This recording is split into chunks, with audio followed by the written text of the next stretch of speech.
জানাচ্ছি পল্লী টিভি প্রতিদিনকার আয়োজন মিডিয়া গসিপে। দর্শক, বাংলার আকাশে ভয়ঙ্কর ঝড়ের আভাস দিয়ে রেখেছিলেন রায়হান রাফি। জানিয়েছিলেন দিনের যে কোনো সময় আসতে পারে তুফানি ঝড়, তাই দরজা জানালা বন্ধ করে ঘরের ভিতর অবস্থান করতে বলেন। সঙ্গে আছি আমি সাইমা শিউলি। বিস্তারিত ডেস্ক রিপোর্টে। তুফানি ঝড় এসেছে ঠিকই, শাকিব খানের অ্যাকশনে যেন 10 নম্বর মহাবিপদ সংকেত। ভয়ে জড়সড় অনুরাগীরা। প্রকাশিত 1 মিনিট 21 সেকেন্ডের টিজারে শাকিব যেভাবে হাজির হয়েছেন সেভাবে আগে কখনো দেখা যায়নি। তবে এই লুক যে ভারতীয় ছবি থেকে ধার করা তা খানিকটা অনুমেয়। কেজিএফ এর ইয়াশ ও এনিমেলের রণবীর কাপুরের সঙ্গে মিল খুঁজে পাওয়া যায়। নিঃসন্দেহে বলা যায় পরিচালক এই দুটি সিনেমার অনুকরণে তুফানের টিজার বানিয়েছেন।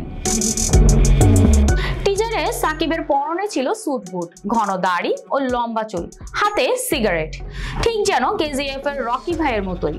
আর যারা এনিমেল দেখেছেন তারা খেয়াল করে দেখবেন রণবীরের মতোই লাগছেন সাকিবকে। অর্থাৎ এর অ্যাকশন দৃশ্য এই দুটি সিনেমারই অনুকরণ। এদিকে চঞ্চল চৌধুরীকে দেখা গেল টিজারের একদম শেষে। শাকিব খানের তাণ্ডবে তিনি দিয়েছিলেন তাচ্ছিল্যের হাসি। এ থেকে বোঝা যায় দুজনের মাঝে টক্কর হবে সমান তালে।